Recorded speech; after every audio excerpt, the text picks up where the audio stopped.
যাদের দোয়া আল্লাহ কবুল করেন না। দোয়া হলো মুমিনের হাতিয়ার। দোয়ার মাধ্যমে মানুষের ভাগ্য পরিবর্তন হয়। দোয়া সম্পর্কে পবিত্র কোরআনে সূরা মুমিনুনের ৬০ নম্বর আয়াতে আল্লাহ তাআলা বলেন, তোমরা আমার কাছে দোয়া করো, আমি তোমাদের দোয়া কবুল করব। যে বান্দার দোয়া কবুল হয় না, এক, হারাম খাওয়া। হারাম খাবার খাওয়া ব্যক্তির দোয়া আল্লাহর দরবারে কবুল হয় না। রাসূলুল্লাহ সাল্লাল্লাহু আলাইহি ওয়াসাল্লাম বলেন, হারাম খাবার, পানীয় ও বস্ত্র অর্থাৎ হারাম উপার্জনে যাপিত জীবন দোয়া কবুলের অন্তরায়।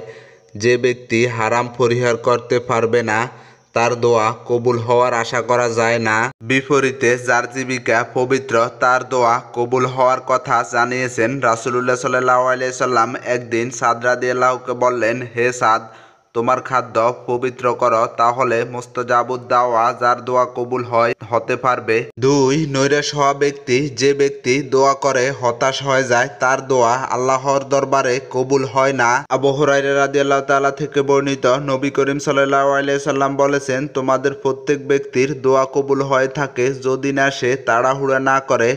আমি দোয়া করলাম কিন্তু আমার দোয়া তো কবুল হলো না। সহিহ বুখারী হাদিস নাম্বার ৬৩৪০। তাই রাসূলুল্লাহ সাল্লাল্লাহু আলাইহি সাল্লাম বলেছেন, দোয়ার পর আল্লাহর প্রতি বিশ্বাস রাখতে হবে যে আল্লাহ আমার দোয়া কবুল করবেন। তিন, আল্লাহ প্রদত্ত দায়িত্ব ছেড়ে দেওয়া। রাসূলুল্লাহ সাল্লাল্লাহু আলাইহি সাল্লাম বলেন, সেই সত্তার শপথ যার হাতে আমার প্রাণ, নিশ্চয় তোমরা সৎ কাজের জন্য আদেশ করবে এবং অন্যায় কাজের প্রতিরোধ করবে।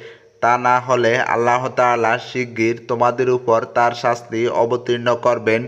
তোমরা তখন তার কাছে দোয়া করলেও তিনি তোমাদের সেই দোয়া গ্রহণ করবেন না। তিরমিজি হাদিস নাম্বার 2169। তাই আল্লাহ যেসব কাজের আদেশ দিয়েছেন তা যথাযথভাবে পালন না করলে ওই ব্যক্তির দোয়া কবুল হয় না। চার, আত্মীয়তার সম্পর্ক নষ্ট করা। হাদিসে এসেছে, আত্মীয়তার সম্পর্ক ছিন্নকারী জান্নাতে প্রবেশ করবে না।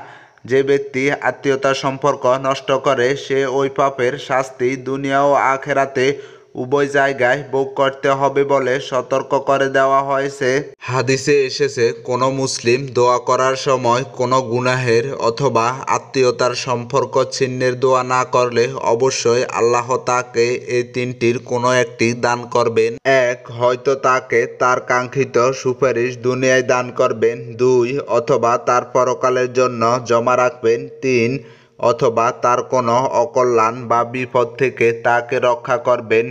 এই কথা শুনে সাহাবীরা বললেন, তাহলে আমরা তো অনেক বেশি লাভ করব।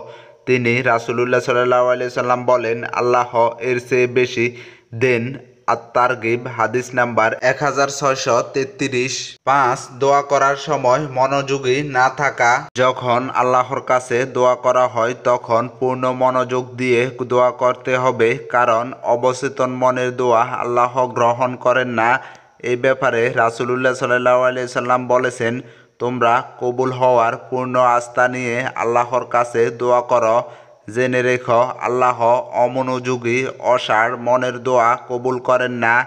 তিরমিজি হাদিস নাম্বার 3479।